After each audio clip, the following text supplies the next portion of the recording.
Thank you. My name is Wideko. I'm from the Indonesian railway industry. Previously, I was aerospace engineer, but now I see real problem in big Indonesian city.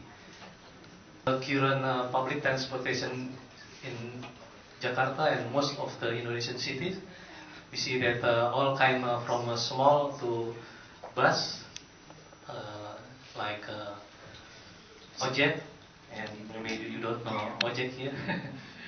So the most important thing is the most sophisticated luxury public transportation is the busway, but actually the busway system is have small capacity and not appropriate for the city like Jakarta.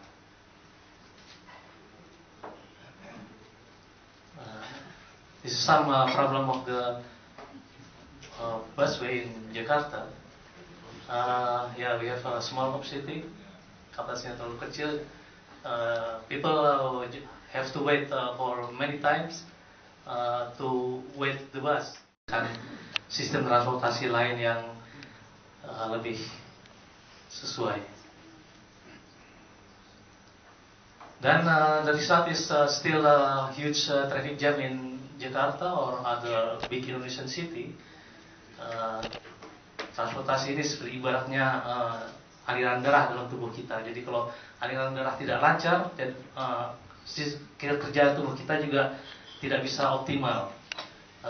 Kerugian dari kemacetan lalu lintas saja secara total dari segi ekonomi, kesehatan dan seterusnya itu tahun 2007 ada survei, ada research, kerugiannya mencapai sekitar 20 triliunan rupiah. Jadi bisa dibayangkan uang 20 triliun hanya karena macet saja. Dan sampai sekarang saya yakin jumlah kerugiannya itu lebih lagi dari 20 triliun tadi, karena masalahnya juga tidak terpecahkan sampai sekarang. Situasi Jakarta masih seperti saat ini. So I go back to the history of the public transport in Indonesia.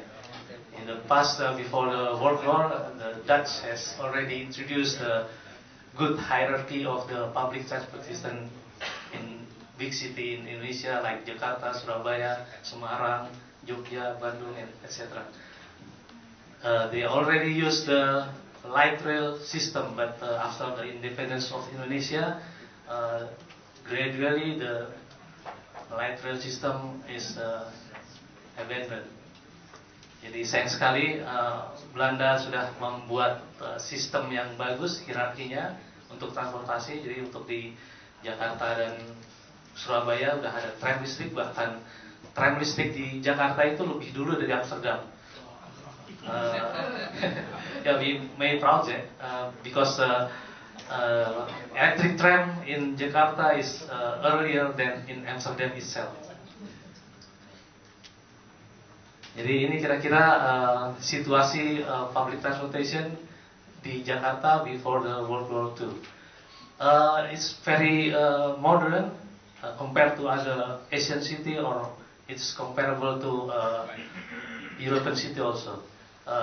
They use heavy rail with electric train, and for the around Jakarta circling the city, and for the inner city they use tram or light rail, and also for other line not served by tram with city bus. Yeah. Jadi sudah ada jalur melingkar ini, melingkari Jakarta. Dulu jalur ini sekitarnya masih pinggiran Jakarta ini. Jadi dengan kalau mau cepat ke tempat dari utara ke selatan bisa pakai KRL ini. KRL ini diresmikan tahun 1925. Dan di Amsterdam sendiri belum ada sistem seperti ini. Jadi kita sudah sangat maju untuk sistem publik transportasi saat itu. Jadi di tengah kota dilayani oleh tram, jalurnya ada banyak sekali jalur tram. Jadi hampir seluruh pelosok Jakarta sudah dilalui oleh tram, dan yang tidak dilalui tram dilewati oleh bus. Jadi bus sebagai feeder, ya busway-nya zaman dulu. Jadi kira-kira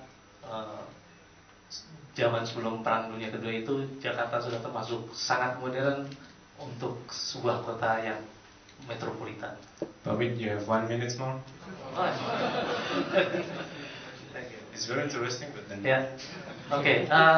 I'm trying to reintroduce the light rail system. Light rail system, according to the Union of Public Transportation, International Union of Public Transportation, light rail is an electric rail form of transportation which can develop from tramway to. Jadi intinya bisa tram sampai metro, semua termasuk golongan light rail. Nah, keuntungannya apa? Kita kalau kita bandingkan dengan bis, jadi sekian bis, 3 bis, 4 bis bisa sama dengan satu rangkaian light rail, dan bisa mengisi gap antara bis dengan heavy rail tadi, KRL itu, dan tingkat emisinya juga lebih kurang. Kalau itu 3 bis itu ngebul semua dibandingin satu tram yang tidak ngebul, tentu untuk ukuran Jakarta sangat membantu untuk mencapai langit biru, program langit biru yang juga dicanangkan dari sini. Dan light rail itu bisa diupgrade menjadi sistem metro yang lebih canggih lagi. Dan untuk Jakarta misalnya, untuk menghidupkan kembali program Kota Tua sebagai daerah wisata, jadi bisa diintegrasikan untuk wilayah pejalan kaki. Jadi sebagai contoh ini di Amsterdam, ini mobil nggak boleh lewat sini, yang boleh hanya pejalan kaki dan tram. Nah, ini tram juga lebih luas dari bis, dan gerakannya juga tidak, kalau bis kan kadang-kadang rem kita jatuh, terus jalan berlubang kita juga gejruk-gejruk. Kalau di tram kita nggak ada, jadi kita lebih nyaman daripada bis. Dan untuk infrastrukturnya sangat ramah lingkungan. Jadi kita bikin seperti ini di Jakarta tambah hijau daripada bikin aspal semuanya. Jalur sekarang pemerintah menggiatkan jalur bis dari line 1 dan seterusnya semuanya aspal. Nah, kalau dibikin seperti ini kan Jakarta makin hijau. Jadi program pemerintah lekas terwujud lah, program kita semuanya. This is our effort to reintroduce the green transportation system from PT Inka, Indonesian Railway Industry. This is a prototype of the first Indonesian tram designed by engineer from PT Inka, launched in pameran produk Indonesia di Jakarta Fair tahun 2009. Dia bisa dikasih trek sekitar 100 meter, bisa untuk demonstrasikan bahwa industri lokal bisa membuat tram juga. Jadi sebagai demo aja. Selanjutnya kita masih melobi pemerintah agar sistem tram ini bisa diperkenalkan kembali. Ini tram for tourism. This is circling the Epicentrum Mall in Kuningan, Jakarta. Jadi pengunjung Mall Epicentrum bisa naik keliling-keliling wilayah Epicentrum di Kuningan. Ini punyanya Bakri, yang pesan grup Bakri. Jadi tram operasional pertama di Indonesia ini.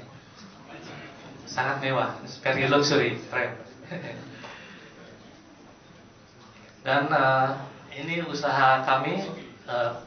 Bulan lalu kami bertemu dengan Wali Kota Surakarta, Pak Jokowi. Kami memperkenalkan sistem tram untuk Kota Solo, dan Pak Jokowi menyambut baik. Pak Jokowi memberi dukungan tertulis. Kalau tahun lalu saya ketemu Pak Jokowi hanya menyampaikan ide-ide, dan tahun ini bulan lalu saya mendapat surat dukungan hitam di atas putih. Ya, mudah-mudahan Pak Jokowi masih peduli Solo, walaupun dia nanti mungkin terpilih jadi gubernur Jakarta. Wish. Jadi biar pulang kembali ke laptop, kata Tukul. Jadi produk yang lain dari PT Inka adalah electric bus, tapi ini masih pakai internal combustion engine. Sudah berjalan di Jakarta, bus gandeng dengan kapasitas yang lebih besar. Nanti bisa kalau Gubernur Jakarta sudah terpilih, yang baru nggak tahu siapa. Jadi akan kita usulkan untuk untuk mengganti apa tuh namanya monorail ya, nggak jadi sekarang jadi tiangnya aja monorail, cuman nanti akan diusulkan supaya di atasnya lewat bus seperti ini, cuman akan lebih panjang lagi. Jadi 2 unit akan digandeng jadi satu, cuman bisa maju mundur terserah nanti arahnya. Jadi full elektrik. Pengembangannya kita udah siap-siap dengan sebuah perusahaan di Belanda yang akan mensuplai sistem propulsion controlnya. Could you please conclude then? Thank you. Ya. Oke, ini hampir selesai. Jadi usaha saya untuk karena susah sekali untuk melobi pejabat-pejabat di Indonesia dan masyarakat juga. Jadi saya menulis buku untuk memperkenalkan kembali sistem tram, dan saya juga mengorganisir seminar dan workshop di Indonesia dalam rangka memperkenalkan kembali sistem tram di Indonesia. Terima kasih atas perhatian. Terima kasih. Thank you.